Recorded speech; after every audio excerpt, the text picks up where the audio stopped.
என் லைஃப்பில் இந்த மாதிரி ஒரு பெயின்ஃபுல்லான ஒரு சுச்சுவேஷனை நான் ஃபேஸ் பண்ணதே கிடையாது. மனசு முழுக்க வலி வலி மட்டும்தான். இந்த சுற்றுப்பயணத்தில் என்னென்ன மக்கள் பார்க்க வராங்க, அதுக்கு ஒரே ஒரு காரணம் தான், அவங்க என் மேலே வச்சிருக்கிற அன்பும் பாசம். அந்த அன்புக்கும் பாசத்துக்கும் நான் எப்பவும் கடமைப்பட்டிருக்கிறேன். அதனால தான் இந்த சுற்றுப்பயணத்தில் மற்ற எல்லா விஷயங்களையும் தாண்டி மக்களுடைய சேஃப்டி, அதில் எந்த காம்ப்ரமைஸும் பண்ணிடக்கூடாதுன்றதுக்காக தான் அது என் மனசில் ரொம்ப ஆழமாக இருக்கும் அந்த எண்ணம். அதனால தான் இந்த அரசியல் காரணங்கள் எல்லாத்தையும் தவிர்த்துட்டு ஒதுக்கி வச்சுட்டு மக்களுடைய சேஃப்டி மட்டும் மைண்டில் வச்சுக்கிட்டு அதுக்கான இடங்களை சூஸ் பண்ணுறது, அதுக்கான இடங்களை பார்த்து பெர்மிஷன் கேட்குறது, போலீஸ் டிபார்ட்மெண்ட்டில் அதை ரிக்வெஸ்ட் பண்ணி கேட்போம். ஆனால் நடக்கக்கூடாதது நடந்துருச்சு. நானும் மனுஷன் தானே. அந்த நேரத்தில் அத்தனை பேர் பாதிக்கப்பட்டு இருக்கும்போது எப்படி அந்த ஊரை விட்டுட்டு என்னால் கிளம்பி வர முடியும்?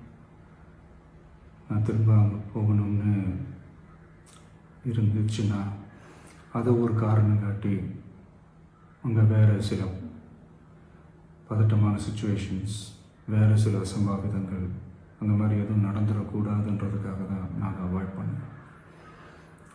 இந்த நேரத்தில் சொந்தங்களை இழந்து தவிக்கிற அத்தனை குடும்பங்களுக்கும் என்னுடைய ஆழ்ந்த இரங்கலை தெரிவிச்சுக்கிறேன். எனக்கு தெரியும், என்ன சொன்னாலும் இது ஈடையாகாதுன்னு எனக்கு தெரியும்.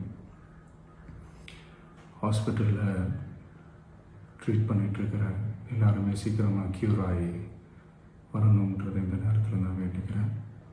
கூடிய சீக்கிரமே உங்கள் எல்லாரையும் நான் சந்திக்கிறேன். இந்த நேரத்தில் எங்களுடைய வலிகளை, எங்களுடைய நிலைமையை புரிஞ்சுக்கிட்டு எங்களுக்காக பேசின அரசியல் கட்சிகளை சார்ந்த நண்பர்கள், தலைவர்கள் அனைவருக்கும் என்னுடைய நன்றியை தெரிவிச்சுக்கிறேன். கிட்டத்தட்ட ஒரு 5 மாவட்டத்துக்கு பிரச்சாரத்துக்கு போனோம்.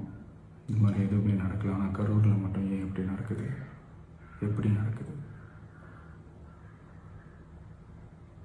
மக்களுக்கு எல்லா உண்மையும் தெரியும். மக்கள் எல்லாத்தையும் பார்த்துக்கிட்டு இருக்கிறாங்க. கரூரை சேர்ந்த அந்த மக்கள் அந்த உண்மையெல்லாம் வெளியில் சொல்லும்போது எனக்கு கடவுளே நேரில் வந்து இறங்கி அந்த உண்மைகள்லாம் சொல்கிற மாதிரி எனக்கு தோணுச்சு. சீக்கிரமே எல்லா உண்மைகளும் வெளியில் வரும்.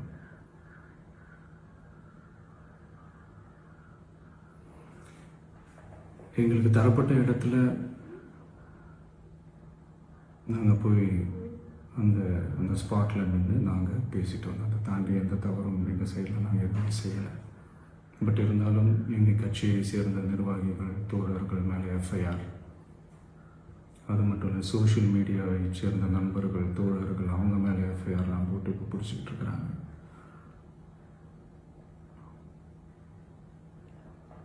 சிஎம் சார், உங்களுக்கு ஏதாவது இந்த பழி வாங்கணும் அப்படின்ற எண்ணம் ஏதாவது இருந்துச்சுன்னா என்ன வேணாலும் பண்ணுங்க. அவங்க மேலே கை வைக்காதீங்க. நான் ஒன்று வீட்டில் இருப்பேன், இல்லை நான் ஆஃபீஸில் இருப்பேன். என்ன வேணாலும் செய்யுங்க. நண்பர்களே, தோழர்களே, நம்மளுடைய அரசியல் பயணம் இன்னும் ஸ்ட்ராங்காக, இன்னும் தைரியத்தோட கண்டினியூ ஆகும்.